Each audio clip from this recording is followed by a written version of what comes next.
Hey everybody, how are you doing today? And welcome to the Sim Hangar. My name's Mark.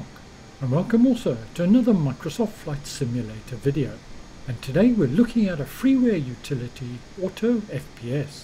It's a very clever piece of freeware developed by a member of our community, ResetXPDR.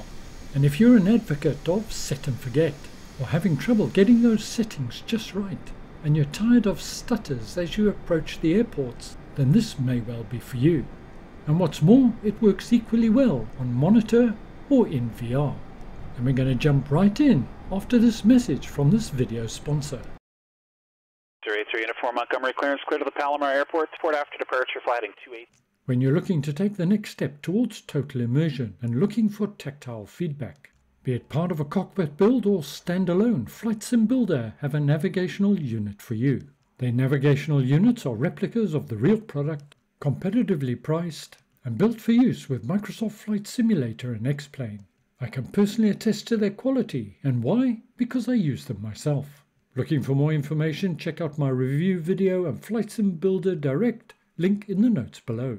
We're in a rather rainy and overcast Wales at the moment. Before we jump into the app, let's have a quick look at our graphic settings. For those of you not up to speed, this will help your understanding of what exactly this app does and why it will help your FPS. From what I can see, AutoFPS adds a little bit of Xbox magic to the PC. What do I mean by that? Well, anybody who's used Microsoft Flight Simulator on the Xbox Series X, for example, will notice one difference. That is, there's no graphic settings available for the Xbox. Make no mistake, many of the graphic parameters are there in the background, but they're optimized and change dynamically, depending on the load on the system to give you best performance. And AutoFPS seeks to do very much the same thing by addressing some of the heavy hitters in our graphic settings. Now, I have a fairly beefy system, so ignore my actual settings. They're not really relevant, but let's turn our attention first to one of the big hitters, terrain level of detail. An easier way to understand what this does is think of it as draw distance. Imagine your aircraft is in the center with a circle drawn around you. If you've got your setting, say on 50, then you've got a very small circle, and the details within that circle will be fully rendered. At the other extreme, if you have terrain level of detail at 400, well, the circle in which all the detail needs to be drawn is considerably larger. In fact, it's huge. This takes more computing power, more calculations, and longer time to compute. That pause or stutter that you experience is whilst you wait for the computer to catch up, so it can draw in the respective detail. Hang on a minute, you may say, I've got a 4090 graphics card. Well, the reality of the situation is that Microsoft Flight Simulator is single-core threaded predominantly, and only certain tasks are passed off to the GPU. The CPU still has much calculating to do before it can be drawn. And what exactly are the images that need to be rendered in terrain level of detail? Well, it's things like trees, grass, your elevation, and so on. The same sort of parameters apply to your object's level of detail. And items such as volumetric clouds is also a big one. A massive number of triangulation calculations required to draw those clouds. Now, it's beyond the scope of this video to run into all those details. If you'd like a little bit more of an insight as to what happens and what's going on, then check out this video here, link in the notes below. So what AutoFPS will do is dynamically change the terrain level of detail settings in conjunction with your volumetric clouds, and following a recent update, your object level of detail as well if desired. So when you're flying low over a built-up area and coming into an airport, it will lower those settings and make for a smoother experience by trying to maintain a targeted FPS which you set within the program. Let's now jump back to Sim and have a look at the app. But before we do so, I'd just like to say that I would hope that Microsoft Flight Simulator 2024, not only will it be multi-core, but hopefully there'll be options for tuning or optimization in terms of automatic and dynamic adjustment. One can only hope. Details on where you can get your hands on this app a little later on in the video. It's a straightforward download, run the installer, and it's there. let's take a closer look. One of the big appeals and strengths of this application is its pure simplicity. To get it to run, you will need a Mobi flight profile. This is also freeware and available via a link from the developer. And in simple terms, this is how it works. You set a target frames per second or FPS that you would like to achieve. And as it will dynamically adjust your terrain level of detail, you set the minimum and the altitude at which it needs to be at minimum. In this example, it's 1,000 feet. That's the sort of altitude you'll be at when you're on final and approaching your airport or something like that. You can also set the maximum terrain level of detail required. I would recommend nothing more than 200. And you also have the option to set an average descent rate.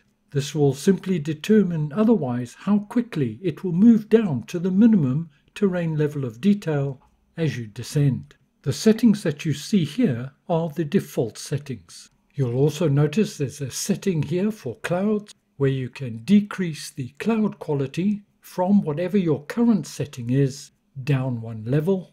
I currently have my clouds on Ultra, so it will move them down to high if needed to help achieve the FPS. But the cloud recovery terrain level of detail is 100. What that means is clouds will go back to Ultra when terrain level of detail equals 100 or more. So in summary, you set your terrain level of detail minimum and maximums, and you set a target FPS rate, and the application will change the terrain level of detail settings in a bid to reach that. If it's struggling to reach that, well, it will reduce the cloud level as well. Just a note, if you're using frame generation, make sure pause when Microsoft Flight Simulator loses focus is not ticked, and you're best to put this app on another monitor. The other settings, I believe, are fairly straightforward, and you can keep tabs on exactly what's happening by keeping your eye on these values here. They'll be your live settings. I'm using version 0.4.1, and this is now also added in the option for the object level of detail to allow you to adjust that as well. I'm not going to do that in this video, and I recommend that you do one and not the other initially to ascertain what gives your system the best performance. Okay, so I'm lined up on the runway in the A320, and even though I'm getting an FPS of 87 at the moment, note my terrain level of detail is down at 50. That's the minimum I set, and I want my terrain level of detail down at 50 when I'm at 1,000 feet or on the ground. You can set what parameters you wanted. Terrain level of detail could have been 50, could have been 75, could have been 100. Depends on your system. We're now heading down the runway and we're going to take off and rotate. Let's keep our eye on the terrain level of detail, which is currently 50, and our altitude above ground level, which is also handily shown in the app. Coming up on 200 feet, and we're continuing to climb out. Now 400 feet, and it's remaining at 50 as it should. Remember, I set the minimum as 1,000. You could have set it for whatever you wanted. We're now coming up on 1,000, and if you look at the terrain level of detail, it's now moving up 58, 64, 69, 72, and so on. And it's increasing because my targeted FPS is 40, and it sees that I've got lots of headroom because I'm currently getting 78 FPS. If you didn't have enough headroom or set your FPS too high, it may have kept your terrain level of detail at 50. We're now climbing away from Cardiff and all the scenery surrounding it, so the load on the system is less. It's kept my clouds at ultra, which is fine. So let's just add a little bit more load to the system. I'm going to change the 40 frames per second to 60 because we're pretty much at that anyway. Terrain level of detail is continuing to increase, 140, 150, 160 and so on. If it wasn't increasing, well then lower the targeted FPS. I'm sure you're getting the gist by now. We're continuing to climb away and you can see it's restored now my terrain level of detail to 200, which is the maximum I set. And over water, far less load on the system. Don't forget to experiment with different weather settings. More or less cloud will change the load on your system. Here, for example, I'm really trying to tax my system. I've raised the FPS target to 100 and it's achieved it, but it's had to drop the terrain level of detail right down to minimum 50 and has dropped the clouds from ultra to high in order to achieve the desired FPS. When you do change parameters, give it a little while to settle down. It can sometimes take a minute or two in order to adjust the various parameters. So it's a case of set it, watch it, and then adjust it once it's had time to settle down. We're now heading into Bristol Airport. It's from Pilot Plus, and it's beautifully detailed, so it should be a good test. Altitude is currently 1,700 feet. Terrain level of detail has dropped to 150, but clouds are still on ultra. Remember, I've got a setting at 1,000 feet above ground level. My terrain level of detail should reduce to 50 to help prevent stutters and pauses and so on. Let's see how we do.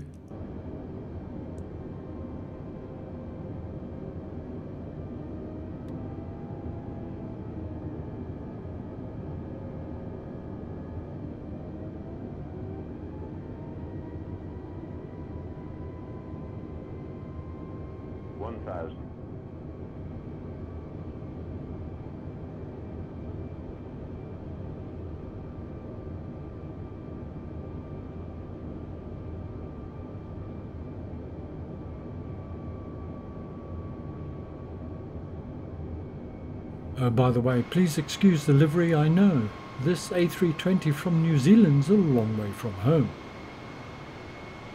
200, 100, 60, 50, 40, 30, 20, retard, 5.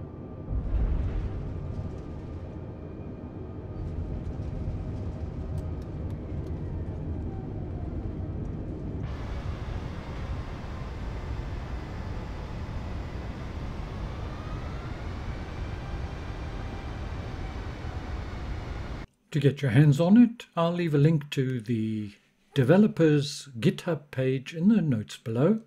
Note this is currently in development and being updated on a very regular basis. And once again, my thanks to Reset XPDR. What a marvelous innovation this is. Note when installing you're likely to get some antivirus warnings, etc., as this has been developed by a private individual and the product's not signed. And of course, you install at your own risk. Download the installer, it will ask for the MobiFlight profile, it'll provide a link to that as well. One of the nice features about this application is that when you exit it, it will restore your settings to exactly as they were. So right now the app is running and you can see that my terrain level of detail is at 50 as I'm on the ground, and that's the minimum that I set. Let me now close the application. I'll exit, there we are. Go back and return to my general options, graphic settings, and there we can see terrain level of detail. It's back to 200. Perfect. So in closing, who is this for and who's likely to benefit the most?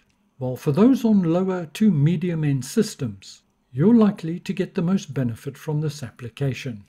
Now I have a 14900K and a 4090 GPU, but even I found it very useful, and especially so when I'm in something like the Pimax VR headset and pushing that render resolution all the way up.